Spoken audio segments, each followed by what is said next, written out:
Olá, muito bom dia. Me chamo Andréa Cardoso, faço parte da equipe curricular de Geografia da COPED, da SEDUC. Estou aqui com vocês hoje para mais uma aula do 6º ano do componente curricular de Geografia. E comigo, a professora Milene Barbosa, que voltou de férias. Estávamos de férias, né, professora? Como vai? Exatamente. Muito bem, professora. Bom dia a todos os alunos, professores, professoras, PCNPs que nos acompanham, né? Nós tivemos um espacinho de férias, né? Deu para dar uma descansada, mas já estamos de volta, né, professora? Isso mesmo. Como vocês sabem, a gente estava num ritmo bem acelerado, né? Então, quem trabalha aqui no órgão central tem um regime de férias um pouquinho diferente da escola e nós fizemos uma pausa, né, de algumas 2 semaninhas aí para recuperar a energia e trazer outras tantas contribuições para vocês, professores, estudantes, familiares. Então, estamos aqui à disposição para continuar o nosso percurso. E para a aula de hoje, né, nós fazemos a nossa apresentação prévia e, em seguida, a professora Milene vai fazer a regência dessa aula de hoje, que tem como tema central recursos hídricos. Um assunto que vocês já viram na aula passada, então é mais um passo importante na contextualização do tema água e vamos para as informações iniciais da aula de hoje.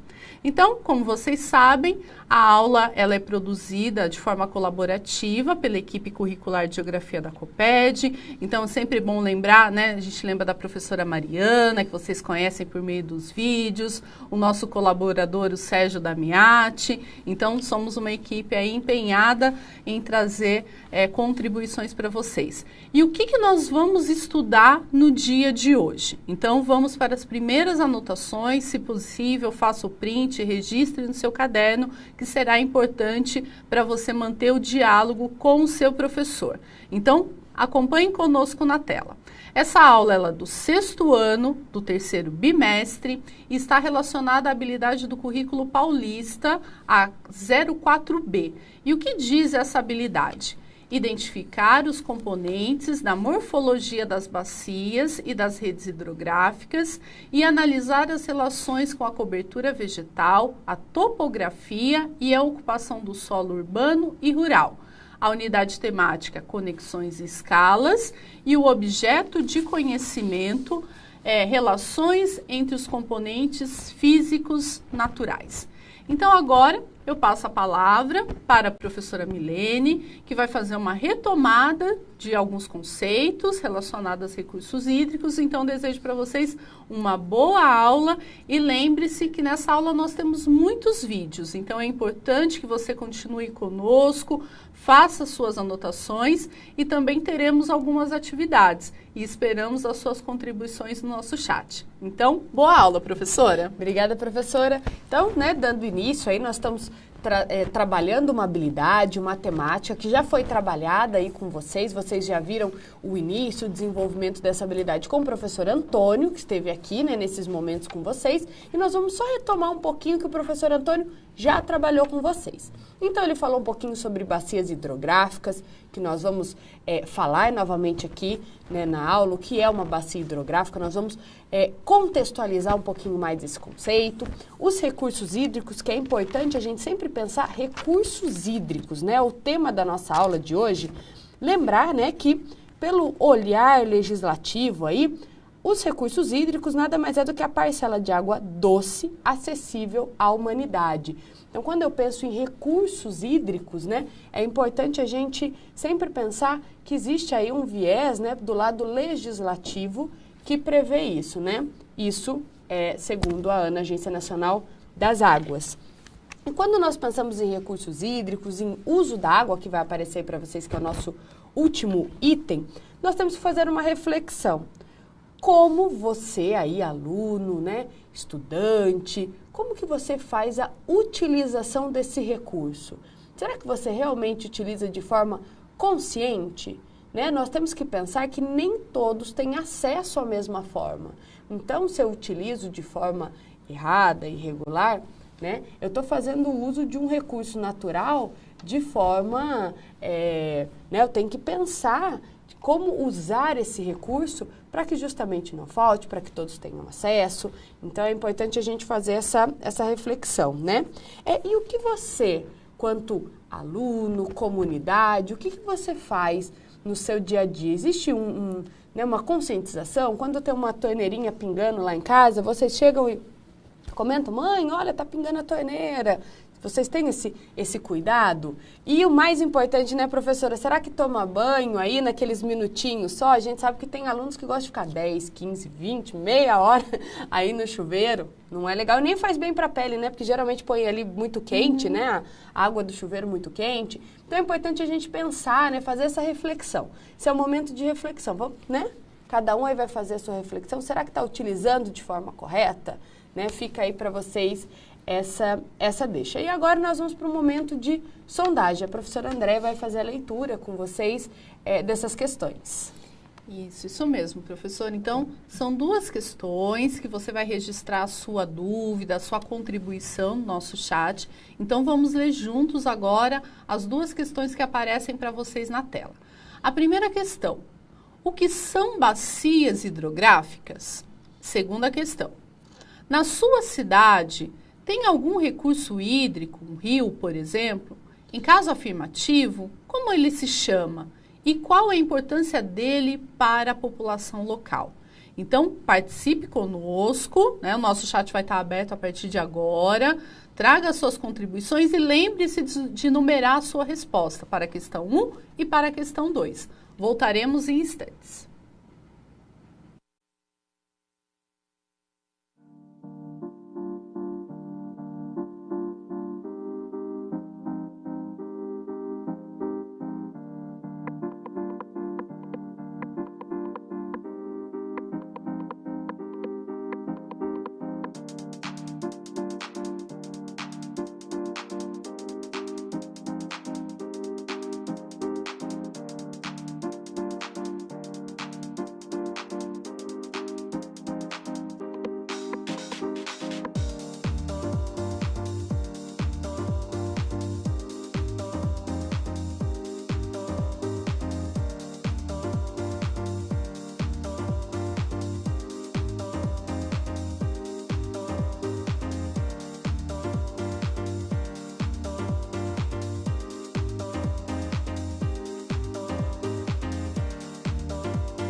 Olá, voltamos rapidamente à nossa sondagem de hoje. Vocês terão a oportunidade de responder em outros momentos, né? Então, lembre-se de colocar, olha, minha resposta da sondagem, resposta 1 e 2, são essas daqui, que a gente volta e retoma algumas das respostas, não é isso, professor? Então, gostaria de destacar nesse primeiro momento que são bacias hidrográficas, a contribuição do estudante André.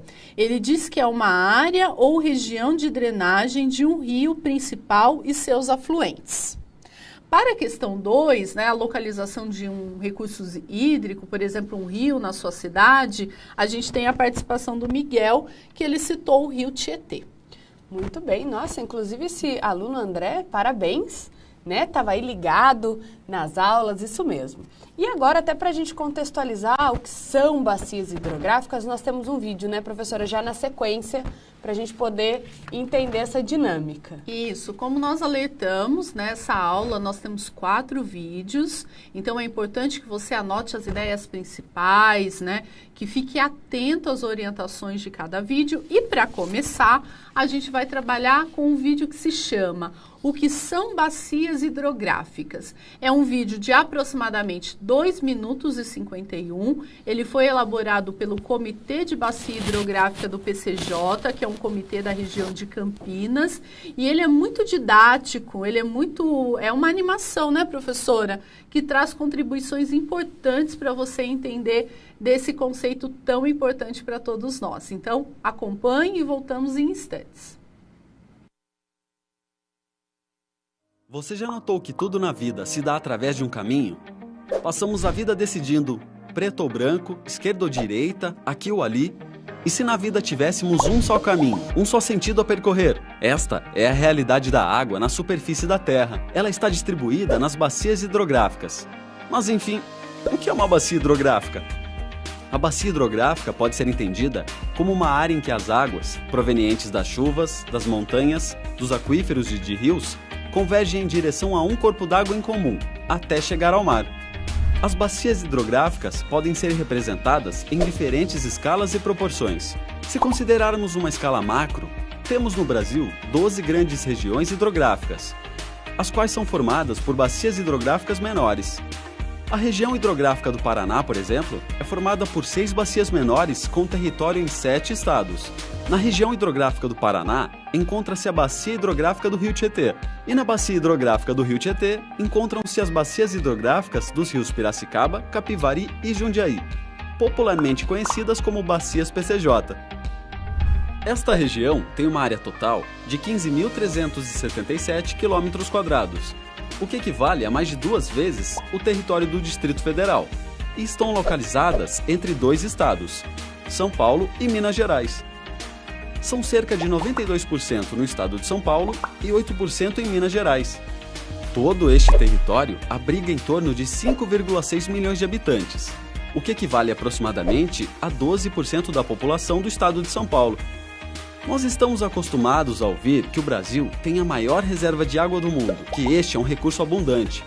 É verdade, mas toda esta água está distribuída de forma desigual nas diversas regiões do país. E o mesmo ocorre com a população. Enquanto a maior parte da água está na região norte, a população se concentra nas zonas litorâneas e na região sudeste do Brasil. Nas bacias PCJ, a quantidade de água disponível por habitante é muito baixa e as mudanças climáticas podem complicar ainda mais essa situação. Também há diversos problemas envolvendo a qualidade da água. É por isso que existe um sistema para a gestão dos recursos hídricos e foi desenvolvido o Plano das Bacias PCJ. Então, se quiser saber mais sobre o gerenciamento dos recursos hídricos nas bacias PCJ, fique atento ao nosso próximo vídeo. Colabore, participe, integre-se para juntos afirmarmos Somos PCJ.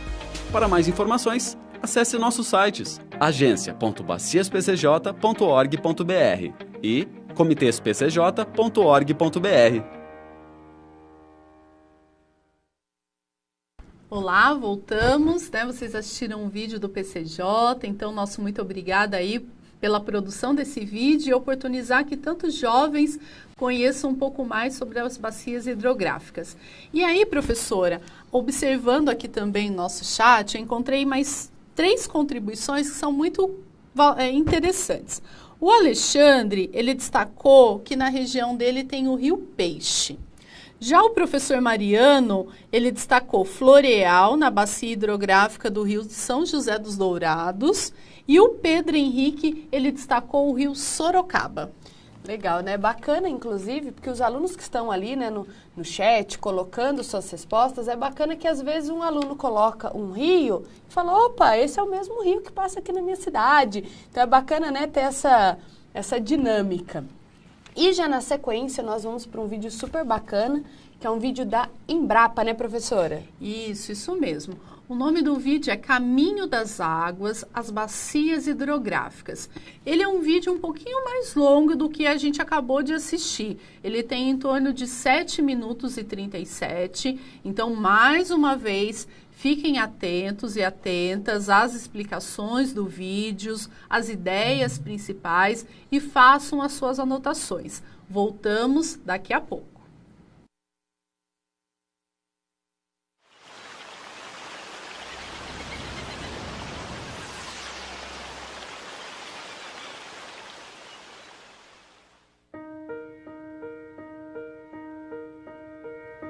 O nosso planeta tem cerca de 1,4 bilhões de quilômetros quadrados de água. 97% dela é salgada. Os outros 3% são gelo, concentrado nas calotas polares. 0,001% do total é água doce, o que resta para nós utilizarmos. Desses 0,001%, o Brasil detém 12%. Um número importante que retrata bem o desequilíbrio das águas no país. Na Amazônia, com apenas 7% da população, estão 70% das águas superficiais brasileiras. Nas regiões Sudeste e Nordeste, com 70% da população, estão apenas 9% dos recursos hídricos superficiais disponíveis. Enquanto chove na Amazônia quase 3.000 milímetros anuais, no Nordeste, a precipitação média anual nos últimos 2 anos não tem ultrapassado os 800 milímetros, 1/3 que chove normalmente na região amazônica. Fazer a gestão desse recurso tão escasso ultimamente é obrigação de todos. E tudo começa pela bacia hidrográfica. Mas o que é bacia hidrográfica? É uma região que possui diversos cursos de água que convergem para um rio principal. Toda a chuva que cai na região escoa também para este rio, formando uma única foz. Uma parcela da chuva que cai nessa região volta para a atmosfera em forma de evaporação, e outra é armazenada no subsolo para gerar os aquíferos, grandes reservatórios subterrâneos.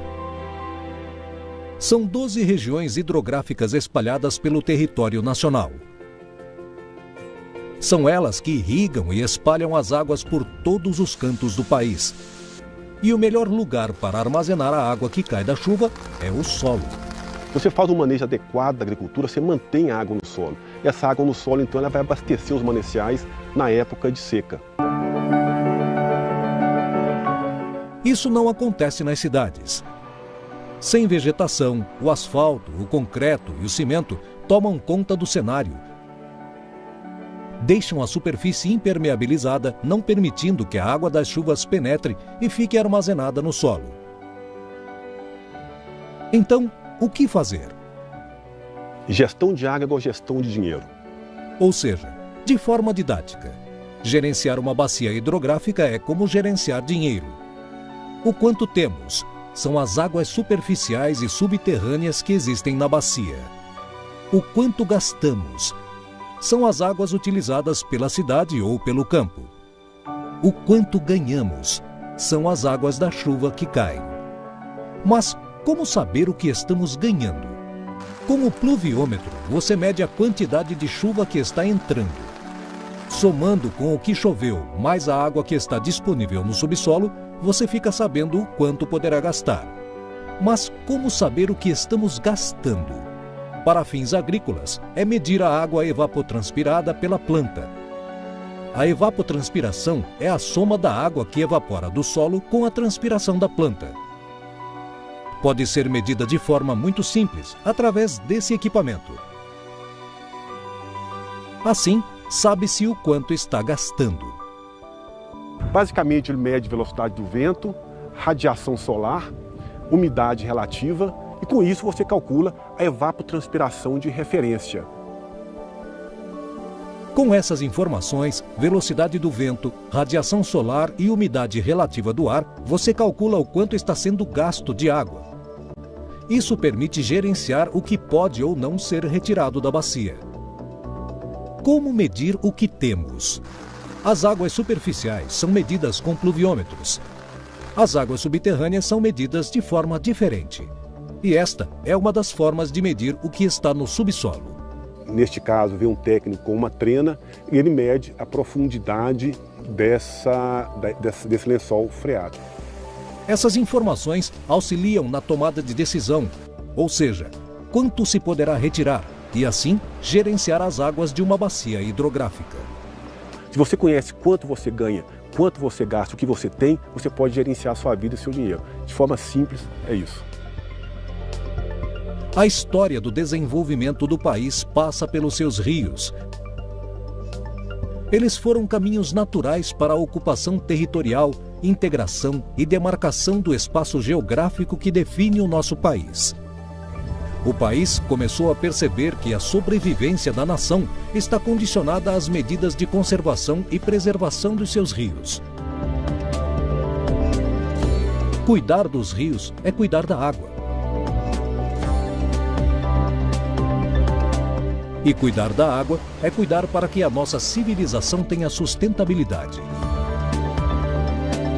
Quando a gente passa por um grande rio, como o São Francisco, temos que ter claro que ele é formado por uma soma de pequenos rios.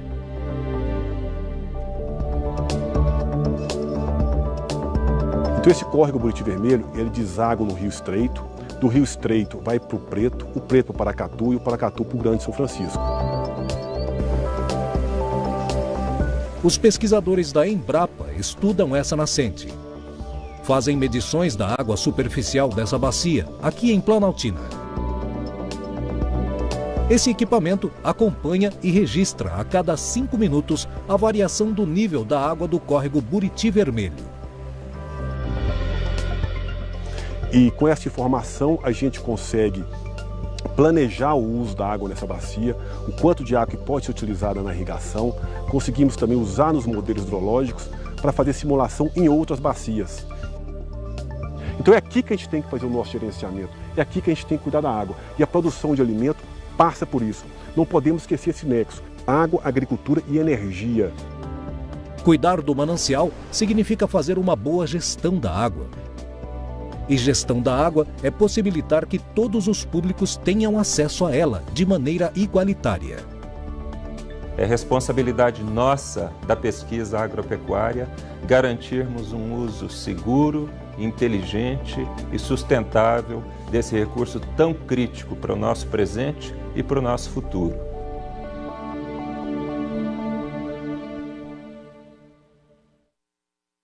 Muito bem, estamos de volta, né? Esse vídeo, que é um vídeo da Embrapa, ele é um vídeo super bacana, ele contextualiza, ele fala de vários pontos, né? Então você, estudante, é importante nesse momento que você faça suas anotações, que você converse depois com seus professores, com seus colegas, né?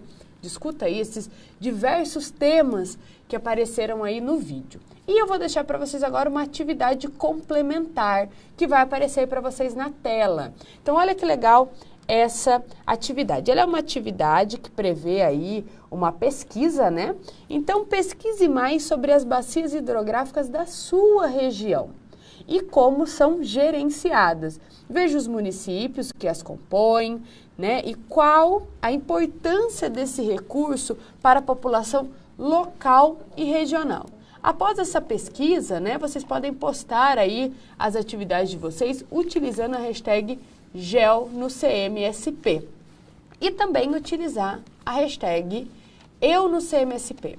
Então converse com os professores, com os colegas, né? Desenvolvam essa pesquisa super bacana para que vocês conheçam um pouco mais aí o entorno de vocês. Provavelmente vocês já devem ter até participado de pequenas ações, né? Ou ações na escola, na comunidade, que muitas vezes ela tem o apoio ou é totalmente organizada, por exemplo, pelo comitê de bacias da sua região. Muitas vezes a gente não sabe que é o comitê que está propiciando esses momentos, né? Então é importante que vocês conheçam um pouco mais quais são os programas, o que tem aí na região de vocês. E como nós estamos falando de recursos hídricos, né? Nós temos um mapa super bacana que vai contextualizar isso. Então acompanhem aí na tela. Ele é um mapa de 2014, ele é do Instituto Brasileiro de Geografia e Estatística e ele fala sobre a distribuição de recursos hídricos. Reparem que ele está falando dessa distribuição no planeta como um todo. Identifiquem o Brasil aí. Todo mundo conseguiu identificar? O que é importante a gente entender nesse momento?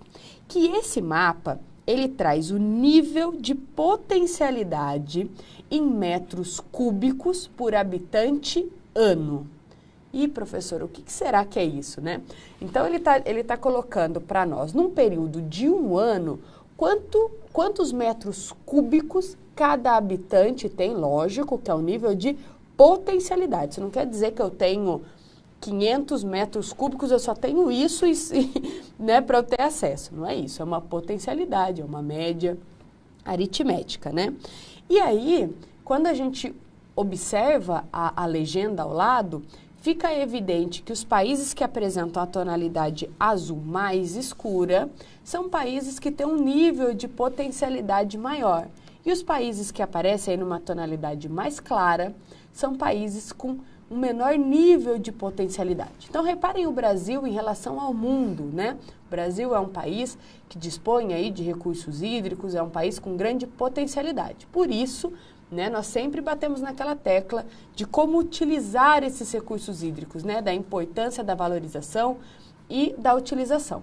Se vocês conversarem com os pais de vocês, tios, avós, provavelmente eles vão contar que, num passado não muito distante, algumas regiões do Brasil não cobravam, por exemplo, pela utilização desses recursos, né? É relativamente novo esse processo, né? Então, é importante a gente entender essas políticas, né, públicas, como que elas vêm se desenvolvendo ao longo dos anos. Então, conversem com os pais de vocês, perguntem como que era o rio da cidade, se ele mudou, se ele não mudou, se houve alguma alteração no espaço, no entorno do rio, do córrego, né, que tem na sua cidade. Então, fica essa reflexão para vocês fazerem aí junto aos responsáveis, tá? E quando nós estamos falando de bacias hidrográficas, de recursos hídricos, aqui no Brasil nós temos uma bacia que é super importante, muito conhecida, que é a bacia do rio Amazonas. Vai aparecer para vocês na tela uma sequência, né, com 2 mapas. Então, é importante a gente entender algumas coisas aí em relação à bacia do rio Amazonas. Na primeira imagem, no primeiro mapa, a gente consegue observar que é uma imagem da NASA, que a bacia, a bacia do rio Amazonas, ela não compreende apenas o Brasil, mas ela compreende outros países. Então, quais estados brasileiros, né, compreendem aí a bacia do rio Amazonas? O Amazonas, Roraima, Rondônia, Mato Grosso, Pará, Amapá. Já os países aí que compõem a bacia é Peru, Colômbia, Equador, Venezuela, Guiana e Bolívia.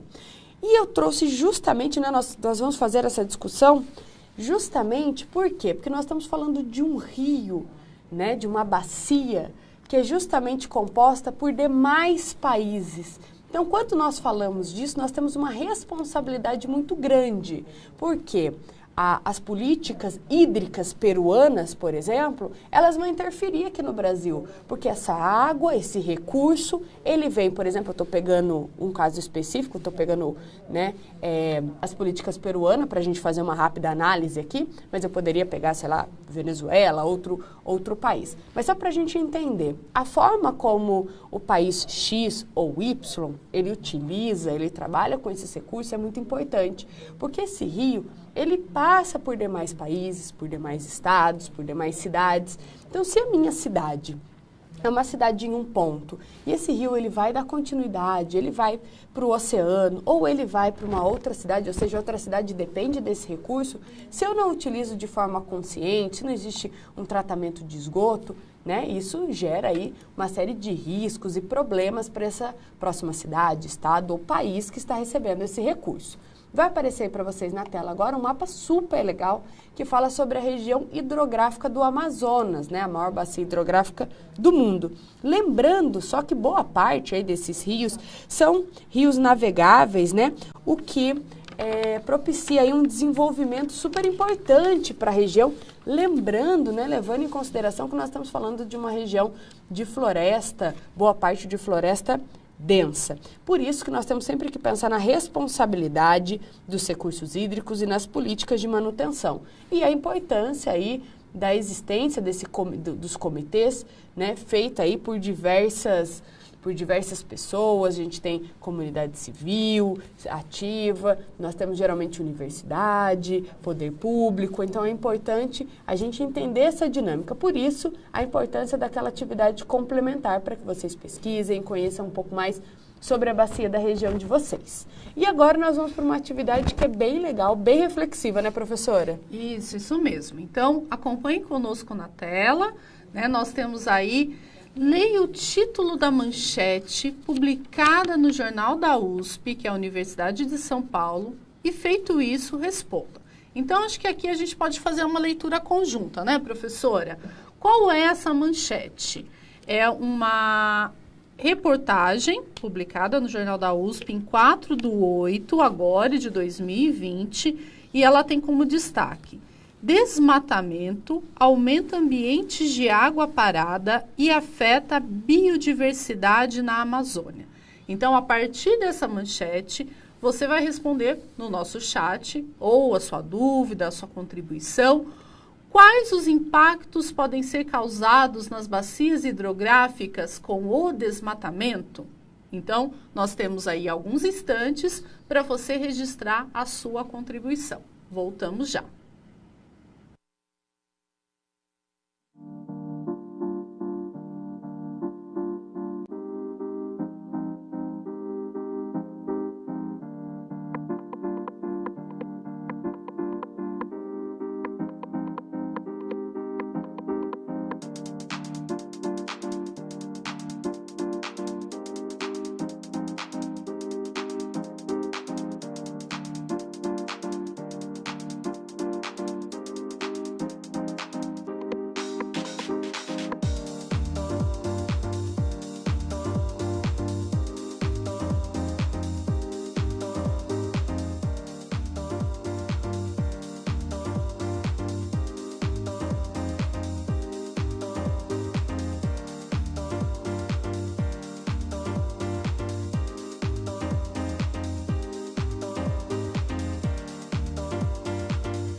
Olá, voltamos. Então, muitos de vocês colocaram as suas contribuições aqui, então continue também participando. E, professora, eu gostaria de destacar a contribuição da Yasmin e da Sara, falando sobre a redução da quantidade de água, como um dos impactos na bacia hidrográfica. Muito bem, né? Como nós vimos aí, né, o que a reportagem ela previa, né? Ela falava de desmatamento aumenta o ambiente de água parada, né? Então é importante a gente fazer essa análise. E já dando sequência, né, da nossa aula, nós vamos ter uma bacia hidrográfica que é muito interessante, que é a bacia do Rio Douro, que fica na Península Ibérica, né? Península Ibérica compõe aí Portugal e Espanha. Reparem que nós temos duas imagens, né? Nós temos uma imagem de satélite, um mapa super bacana, que mostra essa região numa tonalidade de um amarelo, depois vai para um laranja, indo, né, para a região um pouco mais vermelha, porque ele vai mostrando a altitude. Nós temos aí toda essa região compõe a bacia hidrográfica do Rio Douro. E na lateral, né, vocês conseguem observar o mapa com os dois países, ou seja, com Portugal e Espanha, e o traçado aí do rio principal. O que é importante a gente observar, né? Justamente aquilo que nós falamos sobre a importância da legislação referente aos recursos hídricos, né? É um rio que nasce aí numa área com picos aí, na região da Espanha, e atravessa o norte de Portugal. Então, tudo tem que ter uma lei estabelecida para que essa água que vem da Espanha e vai passar por Portugal, vai ser utilizada pela população portuguesa, chegue com qualidade, né? Para que ela possa ser utilizada. Então, essa é uma importante missão aí que os países têm e também o Comitê de Bacias Hidrográficas. E para a gente entender um pouquinho mais, vai aparecer aí para vocês na tela, né, o que são aí, o que prevê essa questão das bacias hidrográficas. Essa fonte, esse texto foi retirado da ANA, Agência Nacional das Águas e Saneamento Básico, né? Então, o que são comitês de bacias, né? A gente tem que pensar que antes do Sistema Nacional de Gestão dos Recursos Hídricos, né, constitui aí o Parlamento das Águas, espaço em que representantes das comunidades de uma bacia hidrográfica discutem aí, deliberam a respeito da gestão dos recursos hídricos, compartilhando responsabilidades de gestão com o poder público. Já na sequência, nós temos uma continuação aí, né, dessa ideia do que prevê esses comitês. E é por meio de discussões, de negociações democráticas, né, que os comitês avaliam aí as reais e diferentes interesses sobre os usos da água das bacias hidrográficas. E é sempre importante a gente pensar os caminhos que essa bacia vai fazer, como será tratado o esgoto, os resíduos industriais, então isso é muito importante. Vai aparecer aí para vocês na tela, super bacana, super importante, um QR Code que dá acesso aí a esse mapa, né? E a gente consegue interagir com o mapa e encontrar aí qual é o comitê da sua região. Nesse específico, nós estamos pegando aí o estado de São Paulo, que tem 21 comitês, né? Então já fica até essa dica aí para ajudar vocês naquela pesquisa. Peguem o QR Code, lembrando que esse recorte, né, é um recorte da página da ANA, da Agência Nacional das Águas e Saneamento Básico. Então é sempre importante a gente fazer pesquisas e ir realmente em fontes seguras, né? E a ANA, ela tem aí um banco de dados super bacanas. E agora nós vamos para um vídeo, né, professora? Isso, mais um vídeo da ANA, né, que a professora está passando a referência para vocês. É um vídeo que explica um pouco mais sobre o Comitê de Bacia Hidrográfica. Então, o vídeo tem aproximadamente 4 minutos. Anote as ideias principais e até já.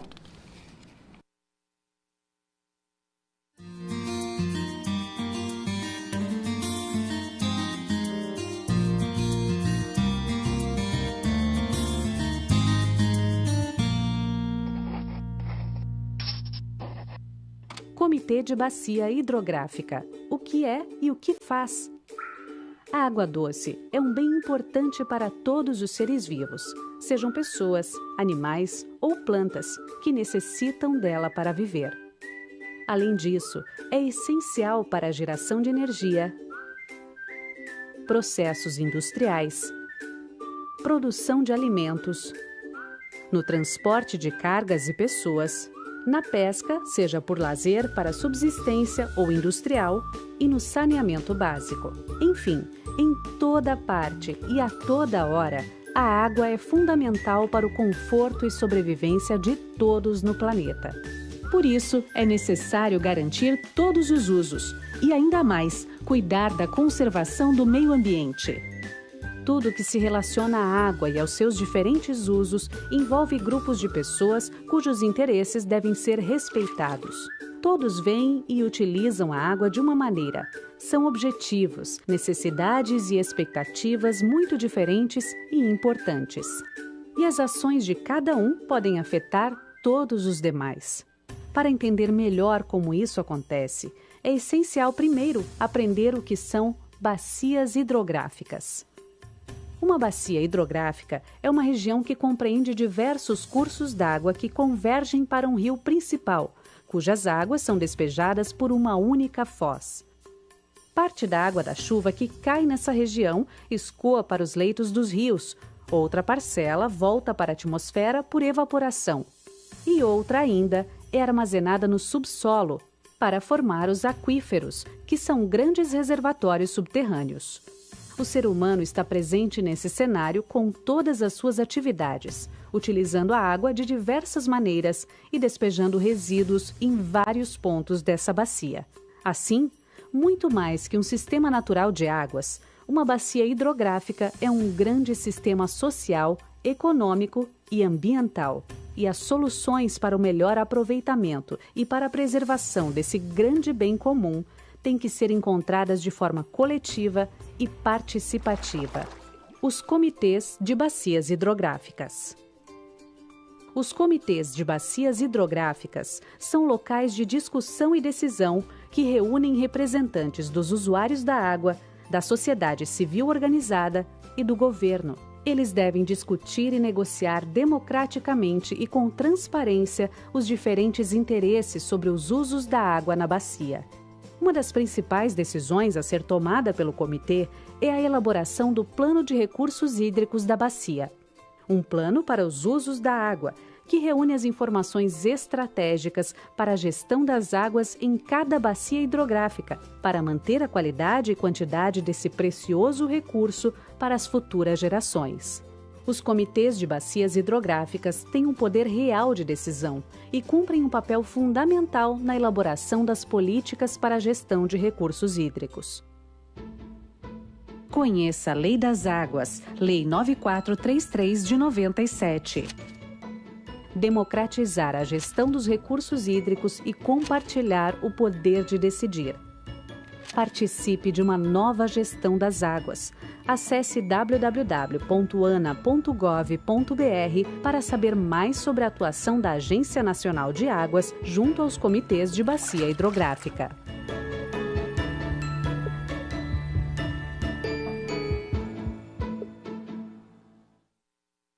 Muito bem, estamos de volta e é importante a gente fazer a seguinte análise, né? A gente fala de recursos hídricos, mas nós temos sempre que lembrar que os recursos hídricos, eles também estão associados aí ao saneamento básico, né? Então a gente não pode desassociar aí esses assuntos. E com isso nós vamos para um vídeo super legal que vai falar sobre o Atlas Esgoto. É um atlas desenvolvido pela ANA, a Agência Nacional das Águas, né? E fica aí para vocês, é um vídeo bem curtinho, de 1 minutinho, que ele vai falar sobre esse atlas. Inclusive, esse atlas ele está disponível para acesso. Então, acompanhem o vídeo aí.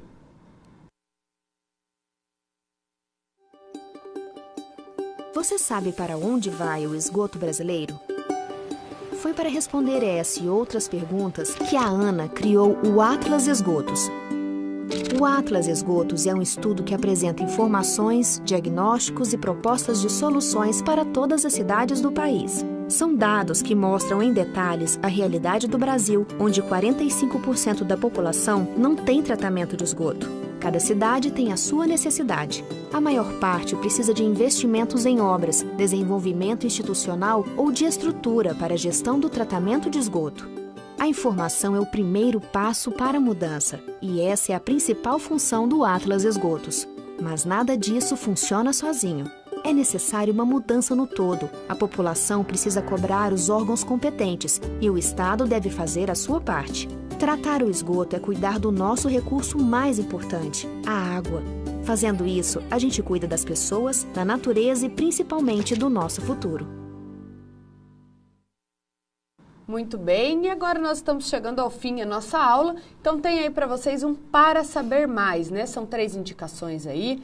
O primeiro, né, é o site da ANA, depois nós temos aí um pouquinho, né, sobre o ODS 6, que vai falar sobre água potável e saneamento, e depois nós temos um vídeo bem legal das Nações Unidas, da ONU, né, das Organizações das Nações Unidas, que também vai tratar aí do ODS 6 no Brasil, visão da ANA sobre os indicadores. Então, a gente tem um material bem bacana aí de Para Saber Mais para vocês. Tirem print, né, utilizem aí o QR Code para o acesso. E como nós estamos chegando ao fim, vai aparecer aí para vocês na tela, conte pra gente o que achou da aula que acabou de assistir. Tem aí o endereço, o QR Code, faça essa avaliação com responsabilidade. Tá ok? Eu vou ficando por aqui. Um forte abraço. Obrigada, professora. Obrigada, professora Milene. Obrigada, estudantes, professores que nos acompanharam na aula de hoje. E semana que vem nós voltamos para dar continuidade à temática água. Então, boa semana. Tchau, tchau.